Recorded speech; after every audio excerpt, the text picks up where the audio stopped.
Mist drifted low across the shattered stone floor of the temple, curling around the trio's boots like fog with a mind of its own. Ayan, tall, blue-skinned, eyes filled with constellations, stepped carefully over a fractured pillar, her fingers trailing along ancient runes. The air inside the ruins thrummed with silent tension, a breath held for centuries. "Do not touch anything," Ayan warned, her voice even, but strained. "The language etched here predates any we know. It speaks of power, not peace." Leaf grinned. The green-skinned wanderer had shaggy black hair tied in careless knots and a mischievous glint in his golden eyes. His jacket was patched in places, his boots caked in the dust of a dozen worlds. "So, definitely touch everything. Got it?" Celia rolled her crimson eyes and flicked a pebble at his head. "If you get cursed, I am not carrying you back." Leaf crouched beside a pedestal near the wall, brushing moss aside with the back of his glove. Intricate spirals and angular markings glowed faintly beneath his fingers. "You two worry too much. This place is dead. Old stones and dust." "Old stones and dust," Ayan muttered, exasperated. "Built to hold spells and memories we barely understand." Leaf leaned in closer, inspecting a specific glyph that pulsed gently in a rhythm that matched his heartbeat. "What if this is a key? Or a memory lock? You dreamweavers see danger in every sparkle."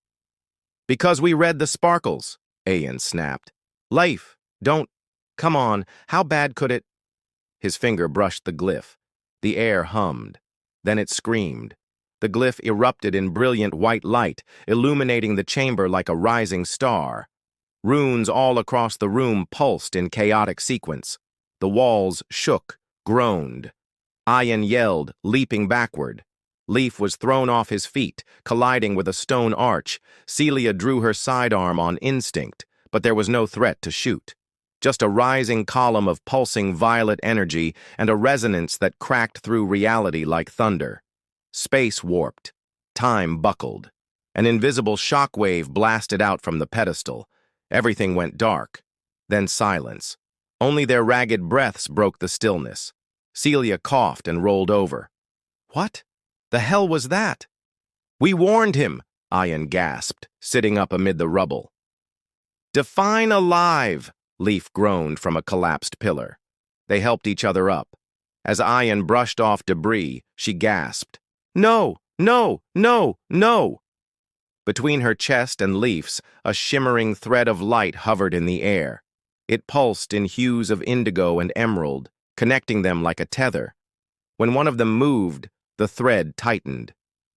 "What in all 7 moons is this?" Celia said, stepping closer. "A soul thread," Ayan whispered, horror in her voice. "Emotion-reactive magic, ancient bonding tech. It's only supposed to trigger when—" "When what?" Leaf asked. "When 2 people are compatible." Leaf blinked, then grinned. "So, you're saying fate ships us?" Ayan decked him in the arm, hard.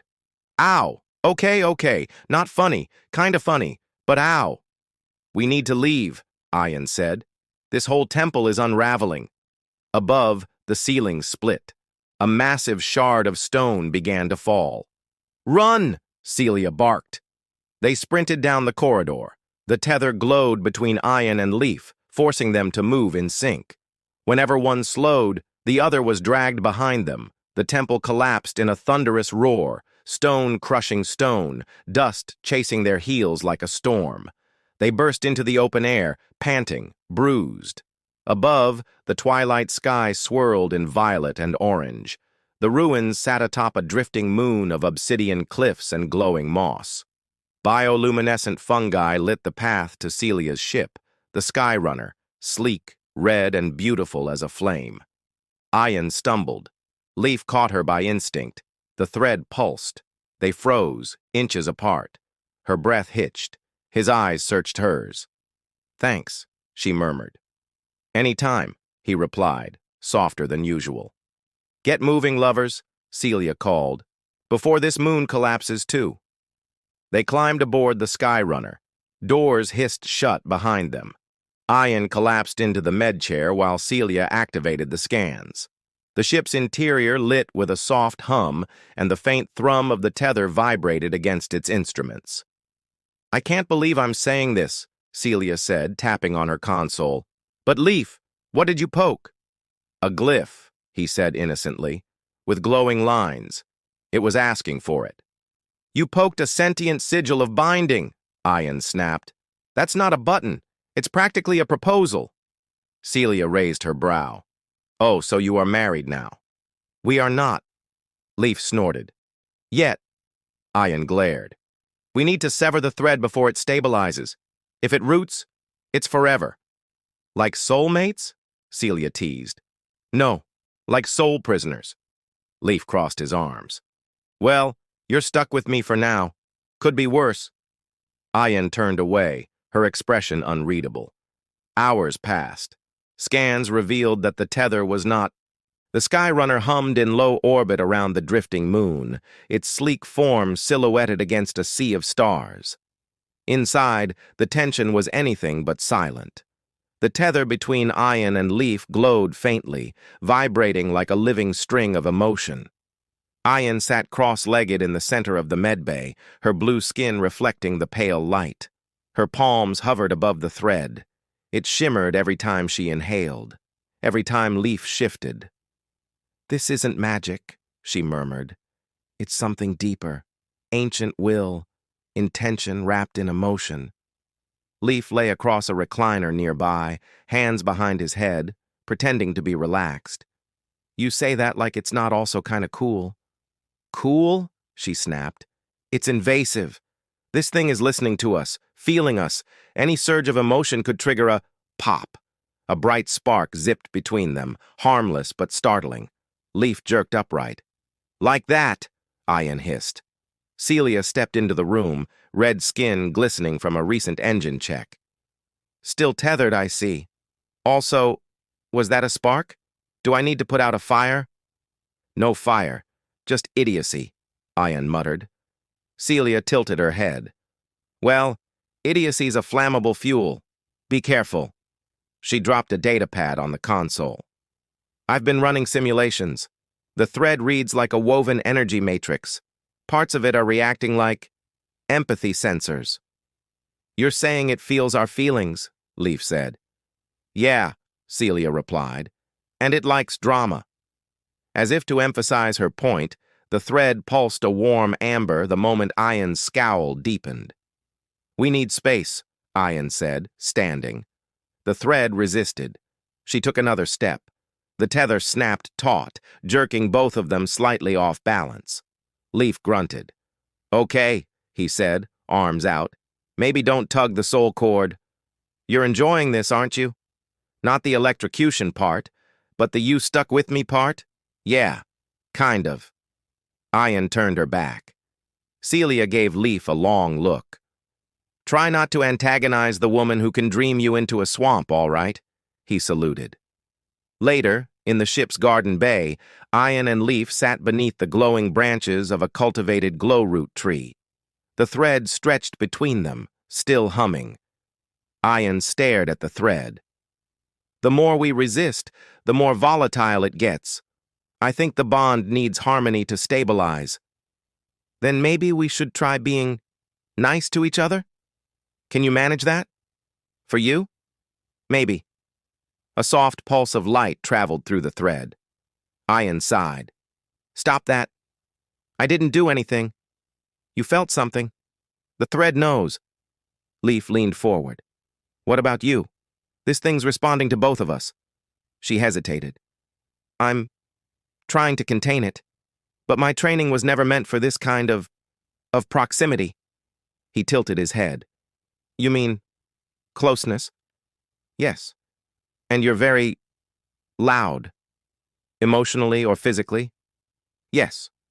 The thread shimmered again. "Great," Leaf said. "Our magic leash ships us harder than Celia does." That evening, the Skyrunner hit a gravity wave. Inertial dampeners struggled. The lights flickered. Ian fell forward as the floor jolted. Leif caught her. The tether flared, bright pink. Then a small boom of magic burst between them. They were thrown backward. Celia sprinted in. "What happened?" Leaf lay on the floor, smoking slightly. "I think we blushed too hard." Ian stood, brushing herself off, face a deeper blue than usual. "Physical contact amplifies the tether. It's unstable." Celia frowned. "Unstable like dangerous? Unstable like it responds to affection." Celia grinned. "So no kissing until we reinforce the hull." "Got it." Leaf coughed. Probably wise, but neither he nor Ian looked particularly displeased. As the Skyrunner sailed through the dark, the two sat on the observation deck. "I used to think bonds were a myth," Ian said softly. "Dreamweavers are solitary. We connect only through sleep. And now you're stuck with a snarky wanderer." "You're more than snark, Leaf." He blinked. "You care. More than you let on." A warm silence settled between them. The tether pulsed softly. "Maybe," he said. "This isn't the worst mistake I've ever made." Ian looked at him, then leaned just a bit closer. The tether glowed bright white, and this time, the spark felt like the start of something neither of them would undo. The planet's surface below was a scorched skeleton of what had once been a cradle of beauty. Ancient roads carved into crystalline stone still shimmered faintly under the twilight of two suns. The Skyrunner touched down near a jagged crater, wind howling across the surface like a warning. Ian stepped out first, her boots crunching over shattered quartz. Leaf followed close behind, the tether between them glowing faintly in the cold air. Celia's voice crackled over the comm. "You two sure about this? The scans show unstable ground." "We need to reach the archive vault beneath the ruins," Ian replied. "It's the only known repository of pre-rift Dreamweaver relics. Plus," Leaf added, "it's got that whole ancient romance meets cursed couple vibe." "Stay focused," Ian said, but her voice had lost some of its sharpness. The entrance to the underground city lay beneath a collapsed amphitheater, where stone columns leaned at drunken angles. Ian and Leif descended slowly through a spiraling tunnel of carved glass. The deeper they went, the brighter the tether glowed. "Does it feel warmer down here to you?" Leif asked. "No," Ian said quietly. "It's reacting to proximity. This place remembers its purpose." "Which was?" "Connection, emotion, maybe even love." Leif raised a brow. "Dreamweavers had love?" "Once," Ian said. "Before the fractures, before our minds became our only sanctuary." They emerged into a domed chamber, where a vast pool reflected a ceiling etched with constellations. At the center stood an obelisk, cracked but intact. Glyphs crawled up its sides in spirals. "This," Ian whispered, stepping forward. "This is it. The Hearthstone. The seat of union." As she touched the base of the obelisk, a surge of light rippled out, and the tether between them flared. Leif stepped closer. "Ian, it's starting to dim." She looked back at him. "Yes, because it was meant to test us. It only endures if there's real connection." "So it's breaking?" "No, it's asking for something more." They stood in silence, the obelisk glowing beside them. Ian reached out, hesitant. This wasn't a trap. It was a gift. This glyph, this bond. It was used by an ancient culture to forge lasting unions. Emotional, physical, psychic. A union of equals. Leif ran a hand through his hair. "So, I really did propose when I poked it." "Not propose," she said. "Invite." The tether dimmed further, almost transparent now. "It's fading," Leif said. "Do we let it go?" Ian stepped closer, until they were almost touching. "Do you want to?" His answer was barely a whisper. "No." The tether flared, bright, golden. From the obelisk, a burst of light washed over them. The ground trembled. Stone slid into place, and the glyph at the top of the pillar shifted, blooming open like a flower. Inside was a crystal sphere. Ian picked it up. A seed of binding, only to be planted by those who choose to keep the bond. She looked at Leif. It's your choice, too. He took the sphere from her gently. Then let's plant it. Together. And the chamber, silent for 1,000 years, sighed like it had been waiting all this time for love to return.